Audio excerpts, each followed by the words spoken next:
Welcome to this dialogue about dialogue.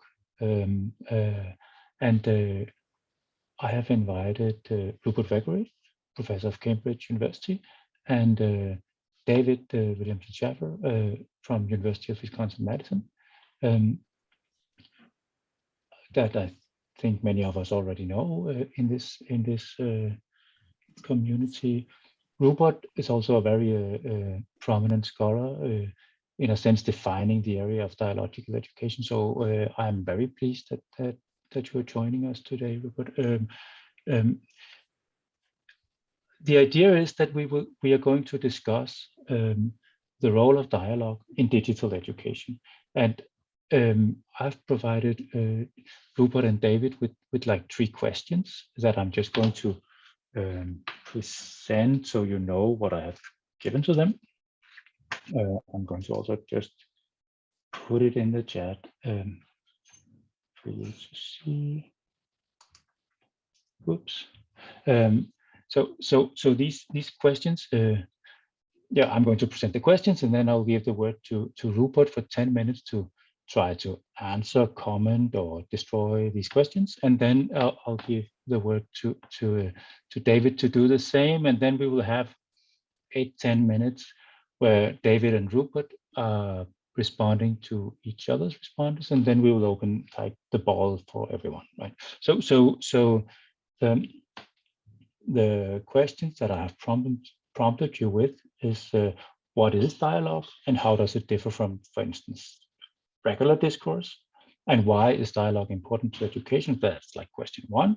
And question 2, what can be done to improve the conditions for digital educational dialogues, say at a future university or in an online global classroom? Many people claim that social media has underperformed on the quality of dialogue and led to hardening and compartmentation of conversations. How does this raise a flag of concern for educational dialogues online? So that's question 2 about the quality of dialogue online.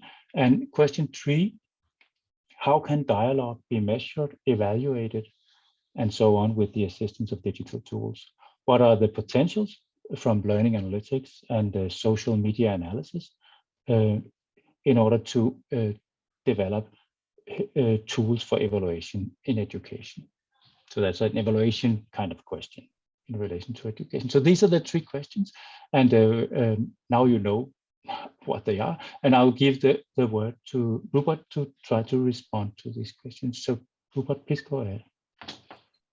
Well, thank you very much, Morten. I could, of course, unfortunately, as a trained academic, I can talk for hours on a question like dialogue, so I'll try and control myself. We've got just 10 minutes, fascinating and important questions, and thank you all very much for coming. I hope we have an interesting dialogue this evening in which you all leave feeling you've learned something. At least I hope I leave feeling I've learned something, which is, of course, the point of dialogue. What do we mean by dialogue? Well, first of all, there's the external form. I began working with Neil Mercer and Lynn Dawes, who at that time was an experienced primary teacher in primary classrooms, and it was fairly obvious what we wanted to achieve, a situation where the children could express their ideas and ask questions and answer questions, as opposed to a situation where the person doing most of that kind of talking was the teacher. So there's a clear, are you hearing all these beeps that I'm hearing, or is everything okay? You're not hearing beeps, just me then. I'll try and figure out the settings later. So that's, as long as it's not interfering, that's great. So the point is there's a clear difference in form between a dialogue in which there's an exchange of views and a monologue where just one person is doing all the talking. But having said that, there's clearly more to it, because some monologues, like I hope the one I'm doing now, where, for instance, say the teacher were to take the point of view of the student and say, you might see it this way, and on the other hand, there's another perspective. Some monologues are more dialogic than others, and some dialogues, and some of the ones I've seen as a product of our teaching can be a bit like that, are very static, and people are just going through the form, and they're not, there's no real living spark. So what is this dialogic essence? And that's what I think is essential to the educational quality of dialogues. Bakhtin sort of pointed out there's a big difference between the persuasive word and the authoritative word. The persuasive word that enters into us, that rearranges our own words from within, that is half ours and half someone else's. That is, in a way, essential to learning as an expansion of consciousness, you know, an expansion of awareness of different points of view, and an expansion of identity. So I think for me, that's the essence of dialogue, is where you get some kind of clash or tension between different perspectives, and you get some overcoming of that clash, which isn't a reduction of the difference, but is an awareness of more perspectives, which involves a sense that you've learned something. I'm going a bit carried away here. So how does that distinguish itself from other points of view? Well, Bakhtin pointed out that for a dialogue, you have to have the answer giving rise to new questions. And he distinguished that from systematic cognition, i.e. the sort of things that computers do with algorithms. And I think you can also distinguish it, particularly, let's go back to primary classrooms, although these points obviously apply at every age level. You can distinguish it from conversation, which is designed to support identity. So if you get lots of kids in a group cutting out bits of paper, sticking things on, I've been there, it's very nice. But if you listen to their dialogues, they're not asking questions, they're not challenging each other, they're not learning together. It's a bit more like, if I may say so, like those troops of chimpanzees where they pick fleas out of each other's hair, and they're clearly socially bonding and they're building identity, and that's nice, but it's not dialogue. So I think I see dialogue as a kind of shared inquiry in a way, where you have questioning and you have development. So I'll just move on. I don't know what David thinks about that, but I'll move on to this question that Morten has asked about how, well, he's sort of saying that our hopes for educational dialogue have been a bit dashed, that there was lots of enthusiasm for social media, and the consequences have been disappointing. I do think people exaggerate this a little bit, actually, from my experience. I won't give too many, well, actually, why not? I just about got time. When I put my mother who's died fairly recently, she actually had a baby out of wedlock in the 50s, and she was more or less forced to adopt it, and she was very unhappy about this. I put her on Facebook a couple of years ago, and almost immediately her son contacted. He'd been adopted in England, brought up a family in England, and he was now running a high-tech company in California, and he came to see her, and she was so delighted. And without social media, we wouldn't get that sort of effect. Most of my experiences of social media have been very positive. I'm on Twitter. I learned from some of the people here, like Mark Johnson. We have interesting conversations. I follow David. Now, so everyone says it's been a disaster. I kind of worry that people do always emphasize the negative, and they forget what things were like when we didn't have these social networks. There's a lot of positive stuff going on. But having said that, I have read the research about echo chambers. I have observed what's happened both in America and in England. I appreciate there's a problem. And indeed, the young people I talk to claim there's a big problem, not so much with Twitter, but TikTok and Instagram and so on. There are issues there. How do we address them? I think it's an educational design issue, and there are ways to address it. A program I work with, Generation Global, I evaluated, they've got dialogues going on with people around the world, mostly over stress lines like India and Pakistan, Israel and Egypt. And I could see a real positive effect from that evaluation. But what they do is they start off, as we did with the primary classrooms, by setting ground rules, thinking together type ground rules where people listen to each other and work together. And then they reinforce that online through design features like little prompts. You know, are you being clear to somebody from a different culture? And are you asking questions? Are you reflecting, building on what other people are saying? So you have these little prompts that remind you of the education that you had beforehand. You put people into home groups of 12s from different backgrounds, so you're breaking the echo chamber. They even designed little things like you don't just have a maximum like Twitter does. You need a maximum because otherwise people are overwhelmed. You have a minimum, so you can't just pile on saying, I agree, or yes, me too, or whatever. You have some sort of You have to make some sort of statement. So there are things you can design to make this better. They also have a complete zero tolerance moderating policy. So if anybody doesn't like anything, you just pull it down straight away. You have to have pretty fierce moderating. For me, it's a bit like if you think about a public park. On the whole, we all, at least in England, in Cambridge, I really enjoy going to the park. But I have been to places where the park is a horrible tip and you're likely to be accosted. And so what's the difference? Well, clearly, if the public park is not working for people, you have to get together and impose ground rules and have some kind of police force, and you have to regulate it in some way. And I do wonder if we couldn't have, just as we have with literacy, we have a sort of agreement that we need global education to make literacy work. Everyone has to be kind of forced, I guess, often against their will, to learn to be literate, and then literacy works. Could we not have a global education policy into ground rules for working together with strangers online? And we could kind of reinforce that and make it work. I'm sure there are more things there, but basically it's a design issue. We need a lot of design-based research to see how we can make these things work and improve it. And it's design of pedagogy, culture, and technology, I would say. I hope I'm not going to overstaying my time, because I do want to hear from other people. So I'll just move on to the third point by Morten, which is very interesting and relates to David's work with epistemic network analysis. I think this question of methodology for researching dialogues is philosophically very interesting, because if you think about the contrast I was trying to make at the beginning between the dialogic and the monologic, the dialogic is about somewhere where there's a living energy. It's about the saying stuff, not just about measuring it. There's a phrase in the Bible, isn't there? The letter kills, but the spirit gives life. And in a way, that's the essence of what Socrates is saying about dialogue. He says writing, it's all dead. It doesn't mean anything. It's got to be in the living moment that you have understanding. It's also what Bakhtin is saying. He criticizes the Hegelian view of dialectic, because he's saying you're looking at things from the outside. You're pinning everything down. So dialogue is quite hard to evaluate, because it's about that living energy. So for example, if we're trying to measure learning and we measure it in terms only of the traces left behind in an electronic forum, we're in danger of missing the essence of the learning, which is a kind of spark of understanding.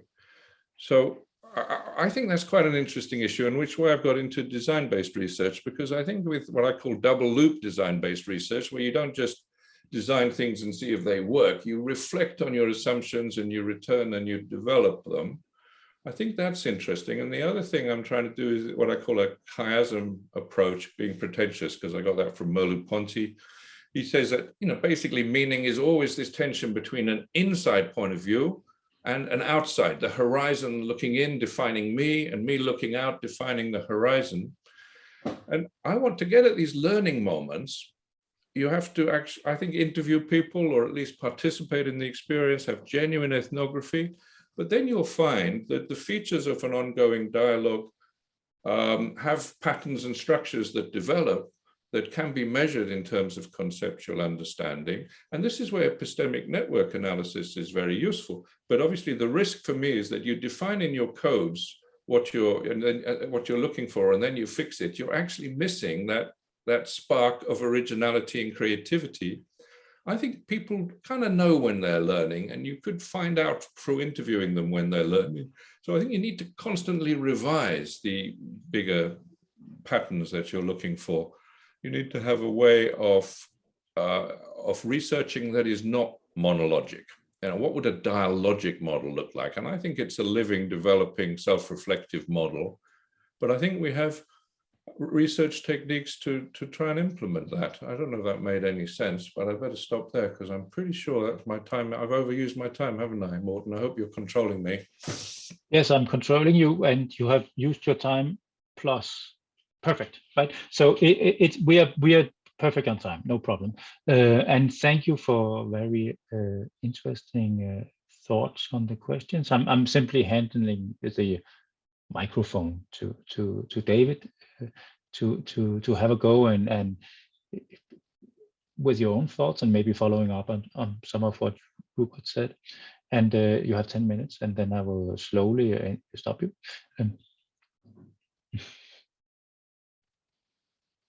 You should unmute. Yeah, I know. That's the mantra of COVID.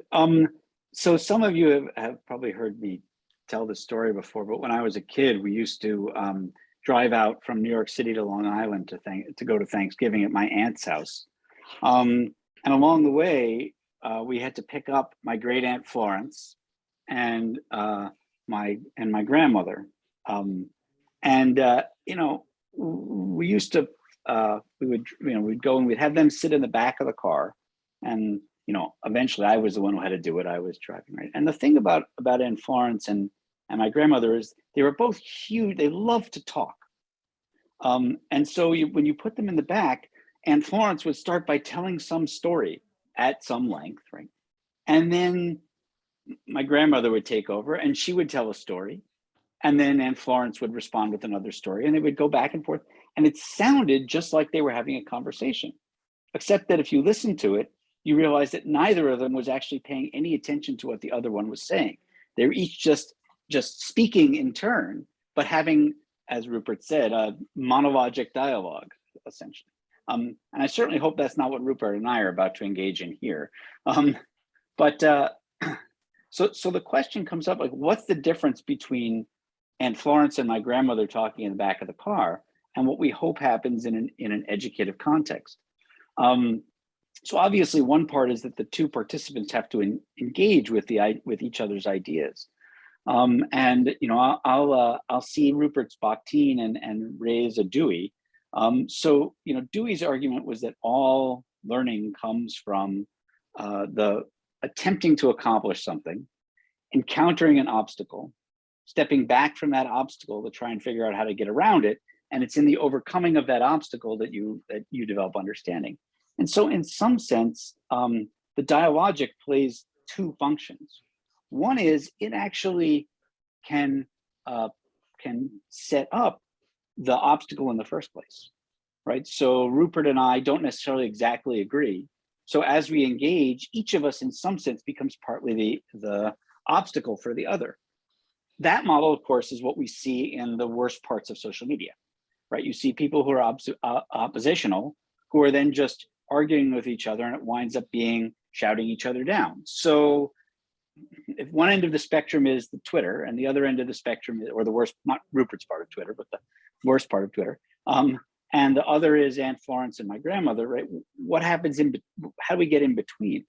And I think the in-between part comes when our engagement is not just about opposition, it's also about the reflection, the mutual reflection on that opposition. Because as Dewey said, right, it's not just that you meet an obstacle, it's that you step back and you reflect about that obstacle.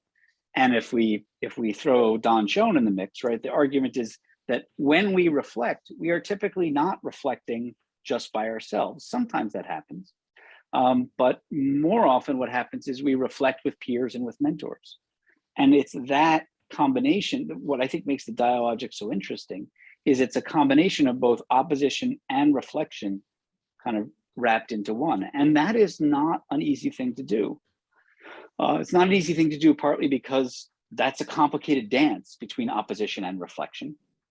And it's not easy to do because ultimately it requires a certain level of trust.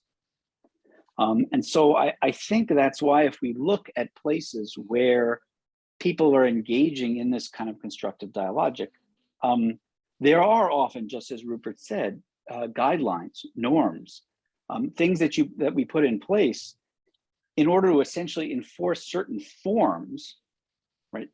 And those forms are designed to try and help people engage in a way that will promote trust and that will allow for both opposition and for reflection.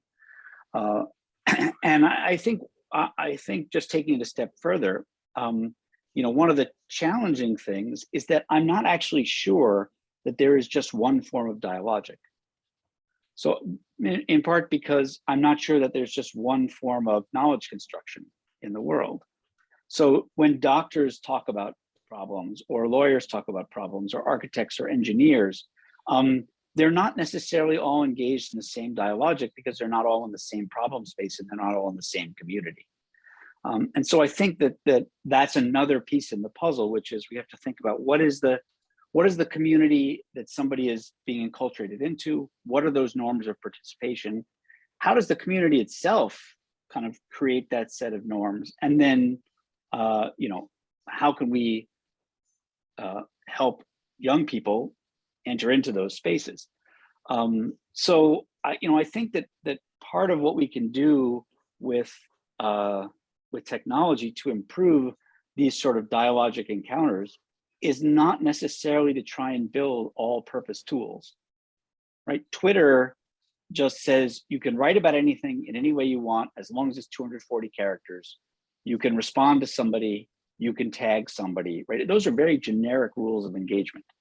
And those of you who know some of the work that I've done in educational technology design know that part of what I've tried to do is create situations where those rules of engagement are more constrained and they're more targeted at some particular community of practice.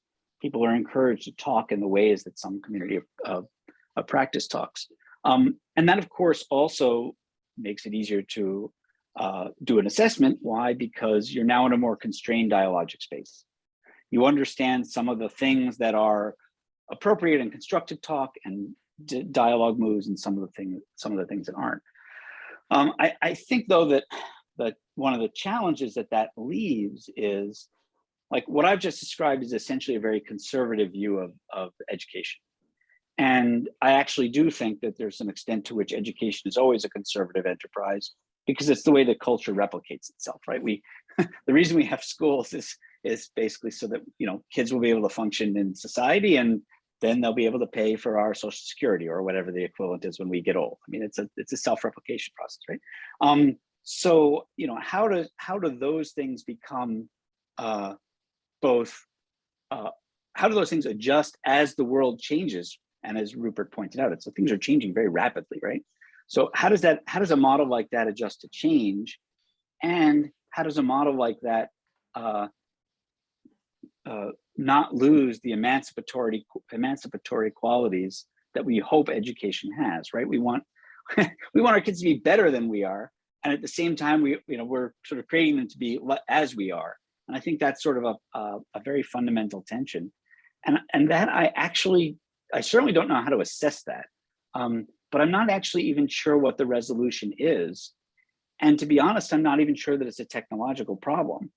I think it's a conceptual problem in the way that we frame education, because part of what we want to do is make things open-ended so that students can explore things that haven't been explored.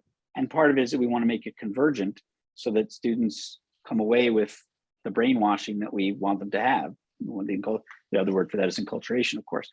And I don't know entirely how those get reconciled, other than to say that it seems that people often argue for those two things as if they are exclusive, and they typically argue for one or the other and don't really discuss the kind of some sort of balance between the two and the way that those two things interrelate.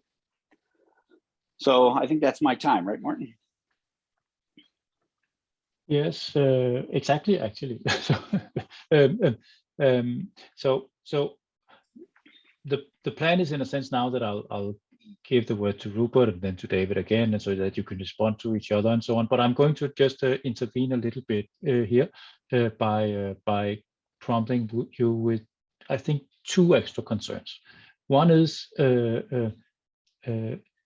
Danielle raised a nice question in the chat about the kind of cultural relativity, or that dialogue is different in different cultures, and we should, when we talk about global literacy and so on, there's clearly a problematique there. So I would like us to think about that. I mean, different cultures have perhaps different dialogical patterns, and how does this fit into this discussion? The other thing is maybe think a little bit in action terms now. What can we do to improve the the conditions for dialogue in our educational situations. And then I'll give the word, I'll give the word to Rupert now, David then, and then open the floor. And it will be rather short comments from both the gentlemen, right? So I've seen your hand, Danielle, and we will get to that in 5, 6, 7 minutes. Rupert. Yeah. So I responding to what Danielle said and also what David said, I very much agree that, of course, you have different kinds of learning dialogues in different contexts, and how you would measure them depends on the context. But I also think there's something universal about dialogue, and that it's mediated in different cultural contexts in different ways. And what is that universality? Well, the Enlightenment tended to have this idea, which you get very much in the rationalism of the early cognitive science and the computing. There's some sort of universal logical structure which connects us all. Well, what about if the universality is precisely difference itself, or difference, as Derrida would say? What you get in a dialogue that's universal is this clash with somebody with a different perspective that you're engaging with. And out of that, there's a creative emergence of something new. Now, of course, that's framed in very different ways. If you have a very well-structured, well-defined situation in a science area, you still get those clashes, you still get those differences, you still get that overcoming of those differences. But it's within a boundary more or less defined by the community, but that community is constantly developing.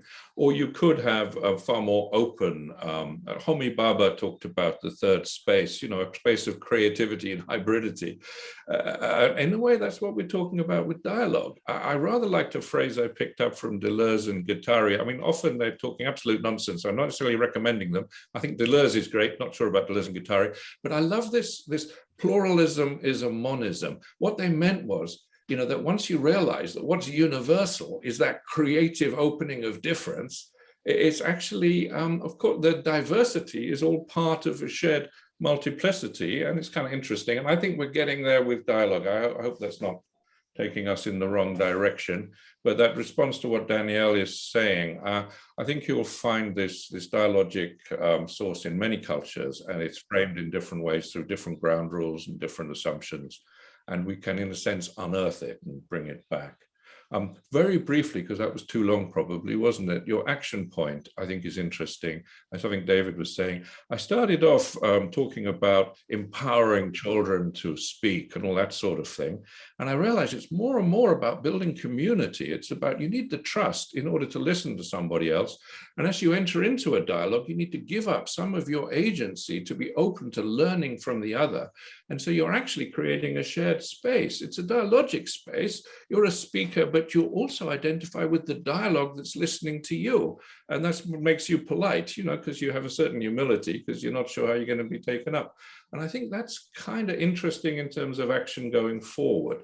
I think it's about building dialogic communities. I think education isn't just about teaching individuals stuff. It's about creating networks that aren't networks of nodes and links, that are dialogic spaces where you can think together with others. I'll stop there. Yeah, thank you very much. So Rupert, I'm glad that you invoked the notion of a spark, because I really like that way of thinking about what happens when people come together in this space of both sort of mutual opposition and mutual reflection. And I think one of the things that we sometimes overlook is the extent to which, like, I don't think you can live continuously in that space. I think if all day, every day at work and school, you were constantly operating with that spark, you'd burn up. And so I think part of what we're trying to do is create the conditions where that spark can recur at the times when it's appropriate, but not necessarily expect that we're constantly in this sort of heightened state. Those of you who know the story of QE know that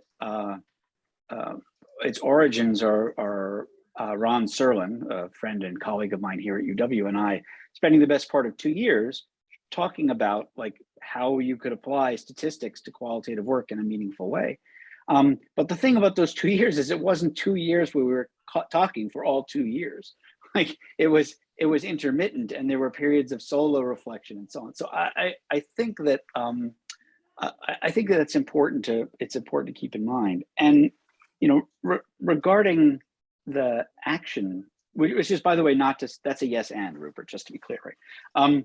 But in regarding action, I think that so there's this great book that that I'm sure Rupert would mention at some point if I didn't, by Bert Dreyfuss, called On the Internet. It was written in the late 1990s, when those of us who were around in the 1990s remember that the internet was going to be so cool and exciting. It was going to lead to this pluralism, and everybody's voice could be heard, and there were no barriers. And basically, Bert Dreyfuss, who's a philosopher at Berkeley, wrote this book saying, no, actually, this is going to be a complete nightmare.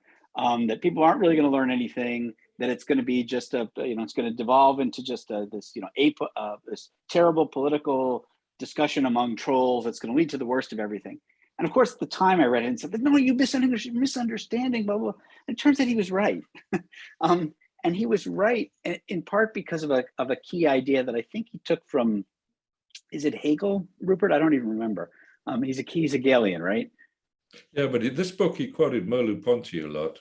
Yeah, in any case, right. But the point that he was making is that in an online, when you're in a face-to-face context, you have sort of skin in the game in a way that you don't automatically online, that it's much easier to exit an online setting than it is an in-person setting. And that changes the way in which we face each other, right? Because if you're face-to-face and you're in opposition, right, walking away is much harder. And so there's sort of some incentive to engage, and there are other people around who are monitoring that by their presence. And so I think part of this is thinking really carefully about the properties of the internet as a medium, or of the digital tools as a medium, and thinking about how to preserve the conditions that construct dialogic, which is just another way of saying, as Rupert did, that we need to create these guidelines and norms that make digital tools function in a way that supports this growing of this spark.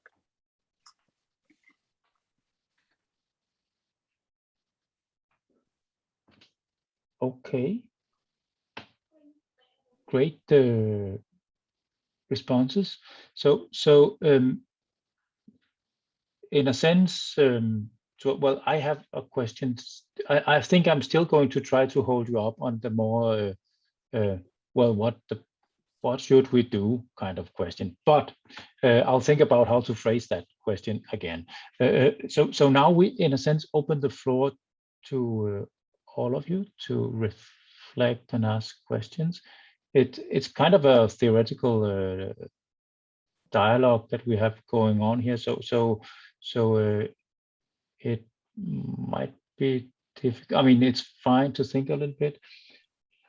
I have Danielle as the first one here, and we kind of discussed it a little bit, Danielle. But do you think? I think your point is super interesting. So do you want to add anything to this cultural relativities stuff? Only, I mean, I think that there was a lot touched on it. I didn't actually mean, when I wrote that, cultural relativity in a cross-cultural, like cross-linguistic space and time sense. In some ways, I think that's almost such a broad perspective that if you look at fields like linguistics that have looked for some kind of,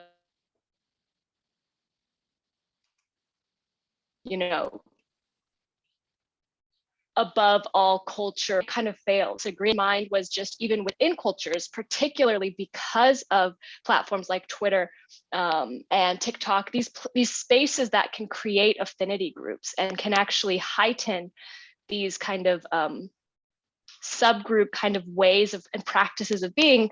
So what I had in mind was, when you become aware of these kind of differences, and I'll be more specific, what I'm thinking of by differences is goals, right? And problem space. Because if dialogue is motivated, if dialogue is discussion around something, around a point, you can make some, I think, assumptions if you don't have an in kind of with the group. Like, I'm coming from a very specific cultural place, a very specific socioeconomic gender, sexuality, all of these things, hobbies.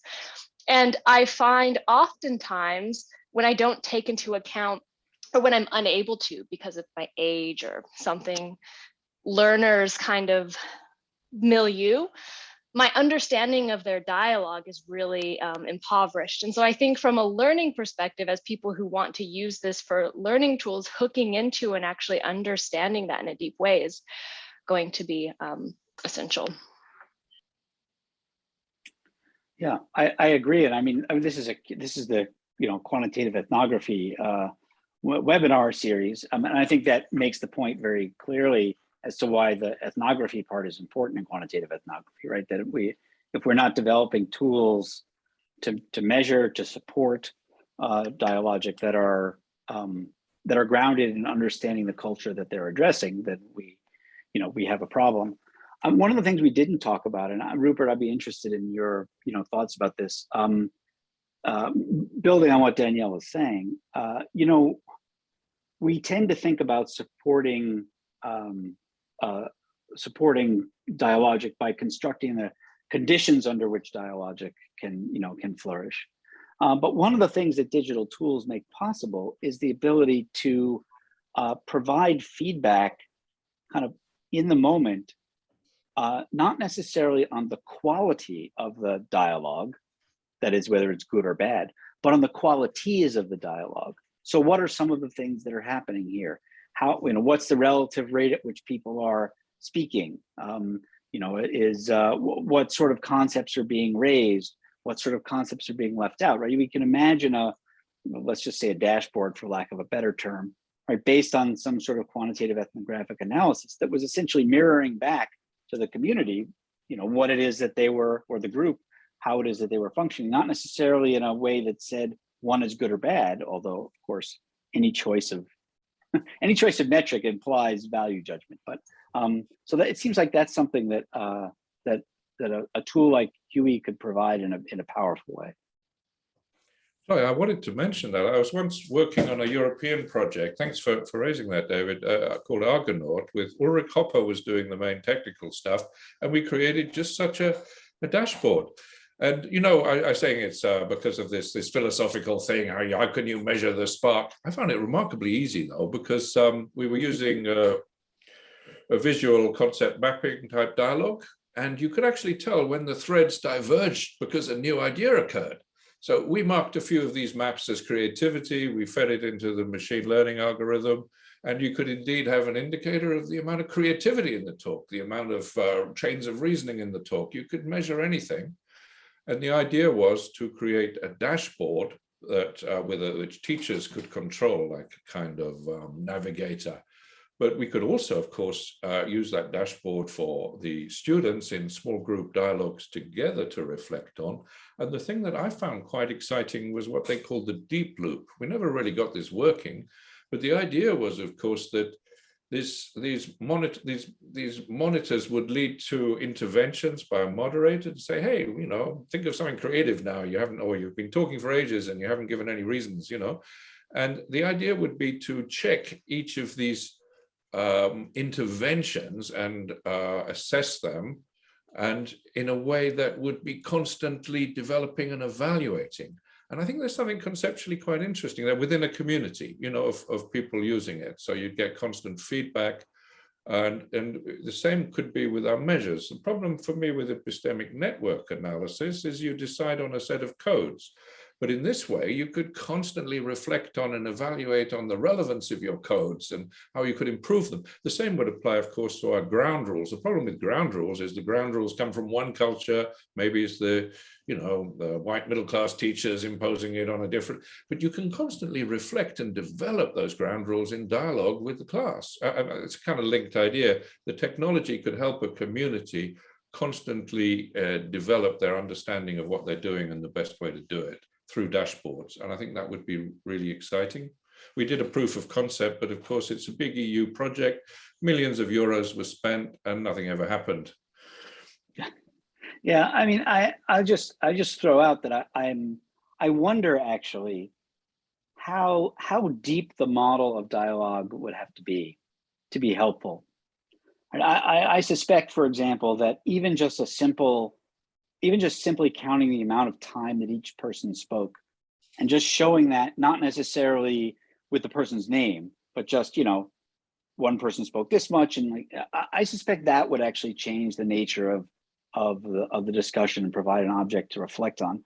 So it might be that there are, as Mark was kind of suggesting, I think, I don't want to put words in Mark's mouth, there might be some properties of the dialogic that are general enough that they wouldn't have to be renegotiated on a constant basis. That you could provide some of this sort of simple, high-level feedback that could actually make a big difference. Yeah, we found that. I mean, they've done, Pierre Dillenberg did the number of people talking, but also I started off counting the number of becauses, and a lot of some of the reviewers said how ridiculous, how simple. It really works, We can, not just the number, but also whether what are they pointing at, whether they're pointing at elaborated reasons and that sort of thing. So they're quite simple measures of the quality of dialogue, but of course that would depend on context, and we shouldn't get confused and confuse our measures with the actual thing. It's more of a conceptual point. Practically, it all works very well. I'll tell you why it's a conceptual point. I've seen videos put up by people of perfect dialogue. They're perfect dialogue because the children were trained to exemplify what they've been taught to do.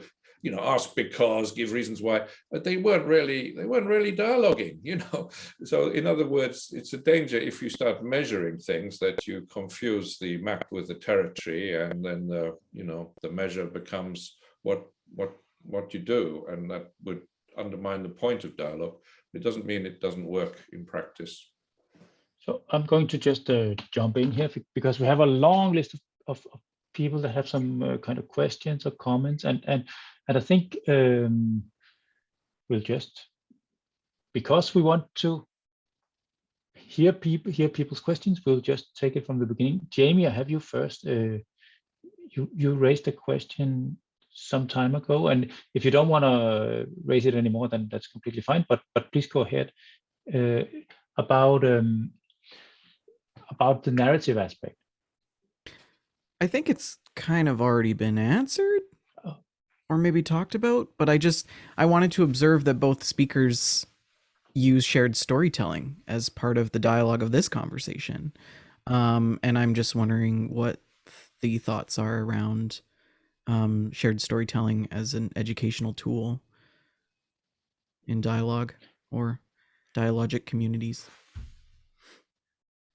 So shared storytelling, as it is of course aspects of culture and the building of a local culture, but it's also a part of creating this dialogical space. That's a good question. I'm going to hear Mark, Bo, and Kai also, and then we will respond to the whole group of things, because I'm worried about your ability to participate in dialogue, Rupert and David. So that's Mark. Okay. We're in dialogue, Martin, just not multi-log. I mean, Morton, just not multi-log. Go ahead, Mark, sorry. Both of you, I think this is really great. I'm very interested by this phrase "skin in the game," David, that you use, because I think there's something about the skin, there's something about the boundaries that we set around ourselves, and what happens, the difference between the kind of very shallow situation of, you were talking about your aunt talking in the back of the car, and what really happens when we engage deeply with each other is this porosity of our skin, this porosity of our boundaries. And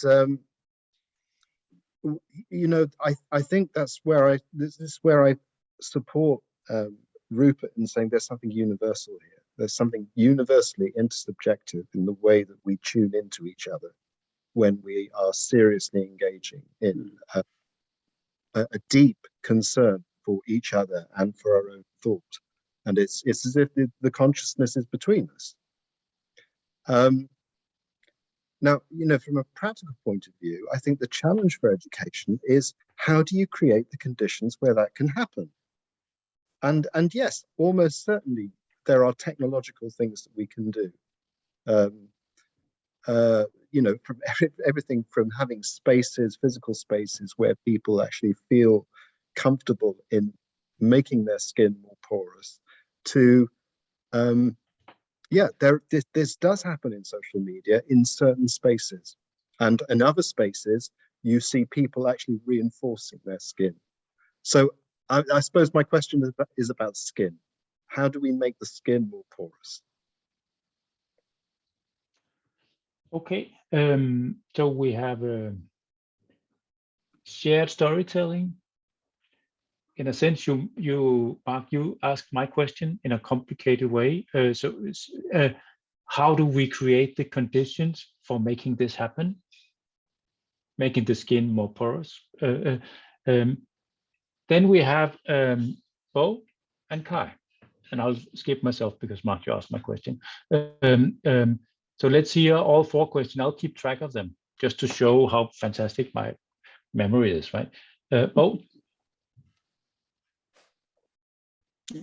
Yeah, hi, yeah.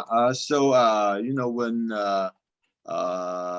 Mark and Daniel, when they talk about the motivation of the dialogue, so it really makes me interested, because you know, in my own very preliminary analysis, I found in Lele community, their motivations, their purpose of doing that dialogic actions can vary significantly, but some of their conversations went in quite chaos, but some of their conversations achieved coherent sequences. I'm really, and that really makes me wondering about the, you know, what serve as a moderating mechanism here. Since this is a totally dialogical community, a low lecturer or instructor at the moderator, but this phenomenon really makes me think about what acts as the moderating mechanism here, and makes the, you know, the dialogic situation so different, although they have so many different purposes or motivations and the contents and so on. That's a very interesting question, actually.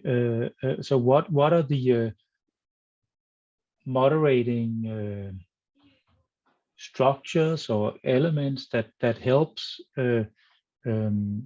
dialogues become coherent rather than just like chaotic interactions? Yeah. Because you know, some of them really in chaos, but some of them really achieve this coherent, you know.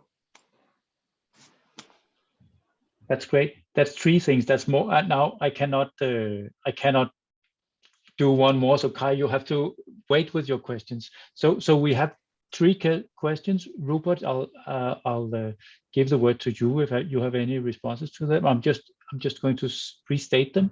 So question 1 is what is the role of shared storytelling in the dialogical stuff? Question number 2 is how do we create conditions for people actually interacting with each other in a dialogical manner? And question number 3, what kind of moderating things can you do to help dialogues become coherent and productive? Well, thanks, Morten. Well, that's okay, because I've got this handy external memory here, so I'm okay.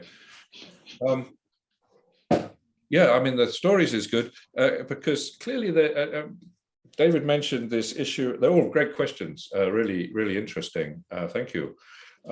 David mentioned this. You can't have this spark of energy being on the border of edge of chaos all the time. There's also a bit of solidity, and part of that is a sense of community. I had a master's student did an amazing study in Chile where he had people solving reasoning test questions online, and they could do much better together than individually, but mainly in the groups where they had a lot of humor, where they shared a lot of stories. You've got to build trust, because if there's cognitive conflict and you don't trust the other person, it all collapses. And the stories, the self-expression are about building that community. And that's, of course, why the promise of the internet to create some global community doesn't work, because people are going back, actually, physical kinship and communities and so on are really important. You can't just imagine they're not important. But we are beginning to find ways to build them online, and stories are part of that, I think. So obviously stories are more complicated than that, but it's not just all, paradigmatic argumentation. There's also narrative, as Bruno would say. But the skin question is very interesting. I'm not quite sure it's what Morten was saying. I think it's again about this building a community. I think Hubert Dreyfus is mainly a Heideggerian more than a Hegelian, if I remember rightly. Yeah, that's right. And he was arguing that we need this embodiment so that when you cause trouble, that people know where you live. And that teaches you to learn. Moral development isn't possible on the internet, he said. This reminds me very much of what Socrates said about writing. He said, you borrow a scroll from the library and you seem intelligent, but actually when you're questioned, you can't back it up. He's saying the words are dead. The words are orphans. They're dying in the sun, because they have no one behind them. And that was a failure of his empathy, a failure of his imagination. Now, I don't know you from Adam, but we're all forming a community here online because of our shared language. People in Ukraine are dying for the vision of being Ukrainian. What is that? Something they read in the newspapers, they read in the novels. Things have moved on from the oracy of face-to-face communities through literacy, and they can move on again, I think. And now we're talking about the metaverse. I've got one of those Oculus Rift things. We can have embodiment online. Hubert Dreyfus, it's stuck in this vision of physicality, which we can to some extent transcend, and we're already transcending, rather as, Socrates was stuck in an oral mode. We're moving on to a new state, I would argue, very quickly then going back to this very difficult and challenging question. Now I can't even read my own notes. What was that last point again? I thought it was difficult. I'm sorry, I have forgotten. My external memory doesn't work because I can't read my own notes. Okay, I can say something at least. Sure. So Bo was raising the question. You can restate it, Bo, but it was the question of how do we moderate? What moderating structures can help dialogue become coherent? Yeah, I just wanted to very quickly answer that one, because it's actually about self-organizing system. So it's not an external moderation. You set up external things you hope you'll get that go. A bit like you're trying to light a fire. You try to get it to go. It doesn't always work. Sometimes it dies out. It's a self-moderating system. So one of the key things we did initially, even in primary class, you can take videos of groups, you show them, and they can kind of see what's working and what's not. They allow themselves to become part of a collective process of mutual development. I hope so. It's an emergent set of rules, if that makes sense. It's like a living system that you've got to get going. In other words, the motivation doesn't come from without. You have to allow it to emerge within. You become motivated to listen to, learn from, and take forward a shared enterprise.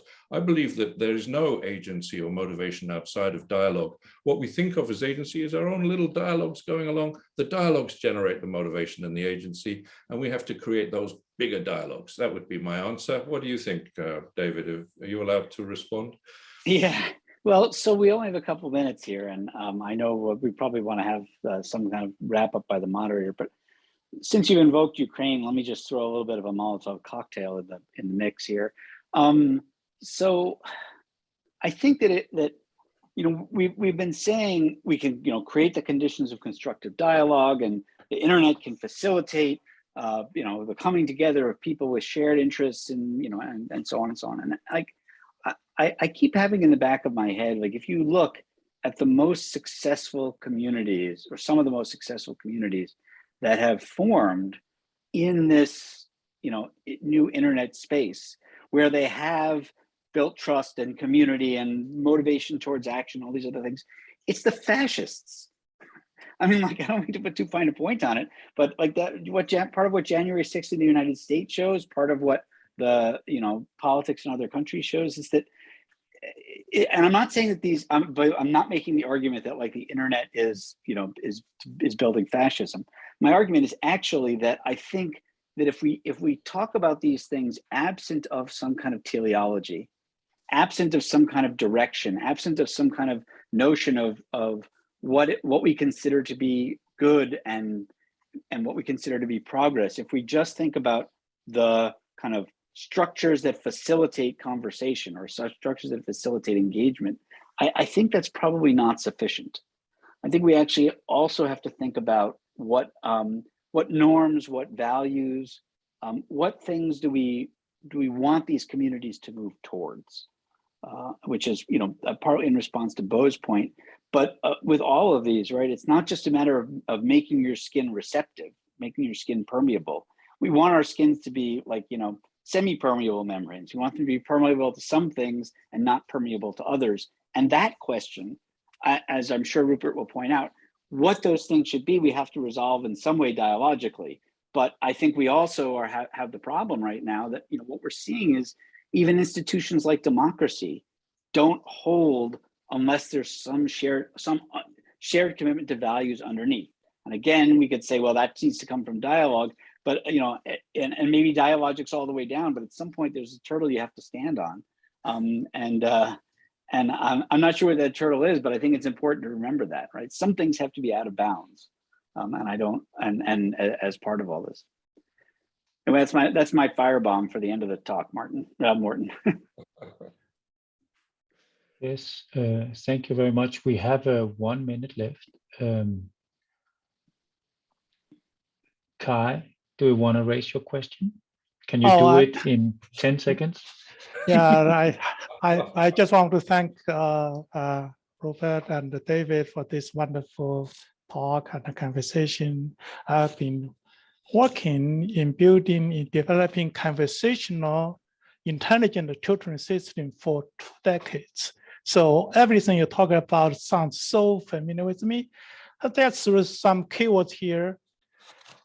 Dialogue without understanding. I often talk to David and continue the conversation that I don't really understand him, but I still can talk and learn a lot from him. And that's often true. And the big secret in auto tutor that was system I helped Art Grace to build. The big secret is you can build a conversational agent that doesn't really understand the student's conversation. That's a big secret, which means when you support the dialogue, understanding is something that is negotiable. Some people may say you have to understand each other in order to carry on the conversation, which is not always true. There's a deep study about that.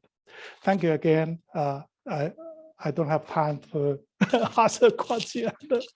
No, but I think that's a great comment, in a sense, I will call it, and that's more like a formal thing because we simply do not have time to get Rupert and David's responses to this question. But this is our job, in a sense, to create structures that support conversations. So wrapping up, I think this was interesting, and a little bit complicated because we have actually. I was counting philosopher at some point, right, and there was quite a few flowing around, but I think it was interesting to hear how you all kind of engaged with the idea of why this mutual engagement is super important for education and learning. So and I can see that Rupert and David are not done discussing the relation between fascism and dialogue. That will continue somewhere. I don't know where and when, but that will be interesting to hear about. Thank you very much. I put an advertisement in the, so this is how I can end this in a normal way, right? I put an advertisement for the next QE webinar in the chat. in a month's time, June 7th, and it will be discussing bias in QE research, and it will be with Shamaya, who will come and talk about it.